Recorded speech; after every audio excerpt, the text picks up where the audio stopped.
What is up, guys? It's the Sound Alchemist, and today I'm back to talk about everybody's favorite universe, that of Warhammer 40k. And boy, do we have a lot to talk about today. So about a week ago, the folks over at the Warhammer community page has graced us with an awesome article titled Psychic Awakening Consequences.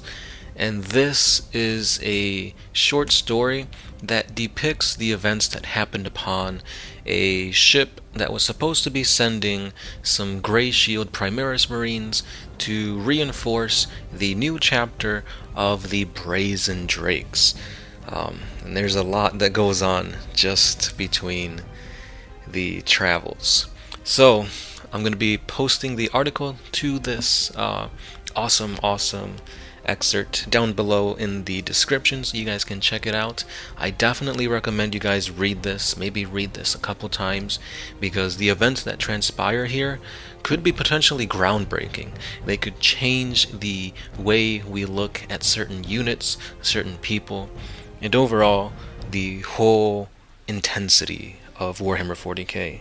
So without further ado, guys, let's dive into this short story. The Custodes, as well as the Sisters of Silence, are accompanying the Primaris Marines on this travel. However, most Primaris Marines are originating from a single gene seed. We all know this, from the 9 Loyalist chapters. However, the Primaris within this ship are those of the Grey Shields, and Grey Shield Primaris Marines are like a reserve force that are made up of a mixture of various Loyalist gene seed. Kind of think of them as like the Death Watch. You've got some like Blood Angels, some Space Wolves, maybe you got some Iron Hands all mixed into this fleet, and they're supposed to be a supplemental force to aid any other chapter that might be of mysterious origins, or they just don't have enough. For example, Blood Angel Primaris, so they're going to send in the Grey Shields to boost up their ranks. Bang! The story starts out really intense because a message comes in and it states that the entirety of the Brazen Drakes chapter has been deemed Hereticus Diabolus Extremis, aka heretics, they have turned to chaos. So, upon hearing this, the Custode, Tyvar, immediately tells the captain of the Primaris Marines, the Grey Shields, to stand down, order his Primaris to drop their weapons, and surrender to him. This is when Captain Garion stands true to his beliefs, and he tells him that this must be a mistake, that it could be a chaos trick, that they must be able to aid the Brazen Drakes. He nor his Astartes will not betray his battle brothers, and he stands up to the Custode Tyvar. So right away, there's two things that we have to consider. First and foremost is that Primaris Marines can indeed be corrupted by chaos. They are not these invincible warriors created by Call and are being, led by Guilliman to completely eradicate anything chaotic because of their impurity that they can't get. So is this retcon? Maybe, because when Primaris first came out, it was said that they were immune to like gene seed imperfections such as the Black Rage or the Wolfen Curse. However, there are some tidbits of lore that kind of go against this. I'm not 100% sure if they said that these Primaris are immune to become chaotically tainted, but this should prove that no, they are not these perfect warriors that Call has genetically altered to never fall to chaos. They indeed can. Or maybe what this means is that perhaps it's the Custodes that could become corrupted by chaos, maybe even just a little bit. Or maybe they take their zealotry to be the Emperor's mouthpiece, too far gone, and they become almost drunk on power. Because even though that Custodes are usually seen as an extension of the Emperor's will, maybe this isn't true, because if it was indeed the Emperor's mouthpiece that they are being seen upon, then their orders shouldn't be questioned. The Captain Garion immediately stands up to him, knowing full well the might and ferocity of a Custode. So knowing this, like, he has to have some type of truth to his word, because even if he's empowered by chaos, I'm pretty sure he knows he can't take on a Custode. So this is pretty crazy because you have a Primaris captain standing up to an Adeptus Custode. This is some pretty heavy stuff here. But anyway, let's continue on with the rest of this short story. So once again, Tyvor tells Garion to order his men to stand down. That they have to, like, they are being detained for being heretical. And this is when we kind of go into the inner thoughts of the person that we're seeing these events transpire through, and that is the Sister of Silence, Decima. And she's been trying to comprehend what's happening, but she herself feels that this is wrong, that they should not be turning against one another. And as this is going on, the atmosphere, the air in this room is tense. Like, nobody is making any moves to stand down or to comply to the orders. And this is when the silence is broken by a single battle brother of the Grey Shield's Primaris. He then states, "You give us no chance to speak in our defense. These sins are not ours to account for. We have fought loyally and done no wrong." But before he can finish his statement, he falls to the ground in an explosion of blood. The Custode Tyvor has heard enough, and because of this, a battle begins raging out. Was this the right thing to do? Probably not. I mean, these Primaris Marines honestly think to themselves that, hey, like, we're doing nothing wrong. Like, you're accusing us of something they didn't do. Like, in my opinion, that makes sense. These are Grey Shields that are supposed to supplement a force of brazen, brazen beasts or whatever they're called? Brazen drakes, there you go. And because of that, like, how are they to be blamed for being chaotically tainted? So what if, yeah, the brazen drakes are chaos? Like, these guys haven't even been introduced to their ranks yet. I don't know. Anyway, this is very... I mean, he shot first. Like, he pulled the trigger first. These guys were trying to defend themselves. Yeah, they weren't complying. I mean, it would have been smart to literally just drop their weapons and then, make their pleas for to forgive them, or, that it's not their fault. But since they weren't following orders, and I don't know, maybe the Custode thought that this was like, he was trying to, like, I don't know, maybe distract him while the captain goes in for the kill or something like that. But Custodes do not mess around, man. If they tell you to do something, you better do it. But this is the part where the writing just becomes really intense. Like, it was already intense now, but then the battle breaks out, and just everybody is caught in a battle that they do not want to be in. As soon as the freaking bolter rounds ring out, Captain Garion of the Grey Shields voxes to his forces to consider everybody outside of their chapter as hostile, and that they are being betrayed. The Sister of Silence, that we were kind of seeing everything in her point of view, she keeps thinking to herself that this shouldn't be happening, that they were supposed to reinforce the Emperor's armies, not to kill each other. Not this, anything but this. And because of this, she has to make a decision to whether aid the Custode or aid the Primaris. And I mean, I don't blame her for aiding the Custode, because I mean, you get a message saying that, these guys are chaos, they're tainted, they're traitors. Obviously, you gotta respect the voxes that come in. You gotta respect the decision making by the Custode, because at the end of the day, they are the Emperor's, extension of his will. And this is where the battle rages on. It's depicted really, really, really good. The writing really lands the intensity, the shock, the uncertainty. All this is just being really pushed to the edge. And I'm going to be reading a little excerpt from the short story right here, just to show you how intense it is. "You have torn this fleet in two, traitor," Garion spats at Tyvor as the two warriors are pressed against one another. "You have turned on the Emperor's loyal servants. You have slain my brothers, and you have forced my hands.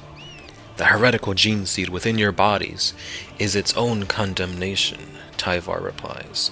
I am Custodes. I speak with the Emperor's voice. Were you loyal, you would have set down your weapons and accepted your guilt. But you side with your brothers before your Emperor, and as the Astartes always has.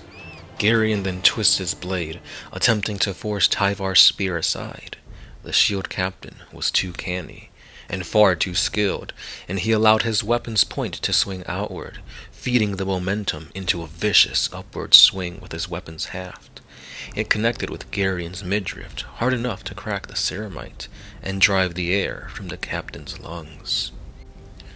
Another little interesting nugget here is that the Custode has said that Garion chose to side with his battle brothers, something that all Space Marines have always done before siding with that of the Emperor. This further solidifies the points that have been made in the lore that the Custodes do not like Space Marines. They see Space Marines as too self-sufficient, that they should focus more on adhering to the Emperor's will, and that they're just too gung-ho. Their unity within one another is stronger than the belief and worship to the Emperor, and to him, that's all. Like, he already sees them as traitors, and this, I feel, might just be an excuse to get some pent-out rage out on the Space Marines. As Garion steps back, trying to ready himself after having the air knocked out of his lungs, Decima, the Sister of Silence, saw this opportunity to advance on his flank and allow her null aura to enfold him. Now, Garion wasn't a psyker, but still, proximity to a silent sister could sap an enemy's will and strength and cloud their thinking when they needed it most. Because of this, Decima then swung her blade at Garion, and he just managed to parry the blow. She then immediately whipped around to aim to cut away his legs, which he barely evaded. However, he was less fortunate, for her next stroke plunged straight into his chest plate, piercing his primary heart. As blood splattered from the captain's mouth, he then slunk away as he saw her great sword being ready to deliver the killing blow. But at this moment was when the Primaris Marines began to fire a hail of bolter rounds at her. Her instincts then kicked in, and she managed to hide behind some cover, but this allowed Garion to retreat to the wall of bullets from his Primaris Marines. And this is when she turned her head and saw none other than the Custode Tyvar walking straight into that barrage of bolter fire. Gunfire thundered continually, and Decima realized to her amazement that Shield Captain Tyvar still hadn't sought cover, nor had been slain by the massed fire of the foe. Instead, he was advancing, storm bolter booming, blood running from a wound in his side, and a savage gash in his cheek. His expression was terrifying in its focused calm. Only his eyes showed the fury that the Shield Captain felt. Say what you want if Tyvar is in the right, in the wrong. Is he corrupted? Is he following the Emperor? This little paragraph here just shows the badassery that is the Custodes. These motherfuckers are somebody that you do not mess with. Just think about it. Space Marines, they're really tough. Like, you've seen Astartes, you know how badass they are. And then you have a step above the freaking Primaris Marines that were genetically modified by one of the smartest Adeptus Mechanicus that have ever lived, Belisarius Cawl. These guys are almost like demigods, and they're firing basically a gun line at this one lone Custode, and he's just standing there, advancing slowly, knowing that they are shit compared to him. That is badass. That is awesome. So at this point, Decima thought to herself that she can't, let him take all the fire, that she has to at least help somehow. So she tries to circle around and take out the Primaris, but then a huge explosion rings out from behind them, and that is when the rest of the Custodes appear, and they're just hacking off limbs, decapitating these Primaris. And finally, Decima gets close enough to Garion where she's finally able to pierce him But as she goes for the killing blow, Girion strikes. However, she manages to barely evade the blow, and then she notices that she just evaded it, all thanks to none other than Tyvar. Tyvar's spear plunged through his torso, killing him before his blade would have cut down Decima. Tyvar then placed one foot against the captain's corpse and shoved it off of his blade. He then saluted his fellow custodians and the Null Maidens, who stood over Girion's butchered brethren, and then he turned to the Sister of Silence. Breathing hard, the Knight Centura flickered blood from her blade, and she slid it back into its sheath. Over the Voxnet, she could hear reports flowing in of violent clashes between Grey Shields and other Imperial forces throughout the fleet. What did we start here? Tyvar then looks to her. We started nothing, but we will finish it, and we will not rest until every brazen Drake Space Marine, old or new, lies dead. And that's pretty much the conclusion of Consequences, the short story from the Psychic Awakening. And that's pretty crazy. I really enjoyed this one amongst all the other short stories that the Warhammer community team has been putting out, because it really puts a lot of like uncertainty in the air. Who was right? Who was wrong? Was the Custode right in not just assuming that they were traitors, but to fire first and actually start a war? I mean, yeah, that's what the Custodes are there for. Yes, the Primaris should have, listened to him. But, I mean, who's in the right? Who's in the wrong? I want to know your guys' thoughts below. Let me know who you would have sided with. Would you have stood up to the Custode? Would you have listened to the Custode? Let me know. Go ahead and check out the entire story, because just the excerpts I read are really badass, but there's so much more to it. There's a whole bunch of little details in the writings, the way Decima pauses or takes action. Those also have a lot to kind of showcase, and not just her character, but in the way the Custode is acting, the way the shield captain, or not the shield captain, the way Captain Girion is acting. So again, who's in the right, who's in the wrong? Let's keep the conversation going in the comments. And hopefully we'll get to see what events have occurred because of this crazy insurrection/war that the Brazen Drakes have started, but that the Custodes will end. And that's all I got for today, guys. This has been the Sound Alchemist, letting you guys know that if you enjoy this stuff, hit that like button and subscribe. And if you want to further helping the channel, go on over to our Patreon page, where a single $1 a month helps us tremendously. If you can't, I understand. And yeah, that's all I got for today. Sound Alchemist, part of One Mind Syndicate, signing out.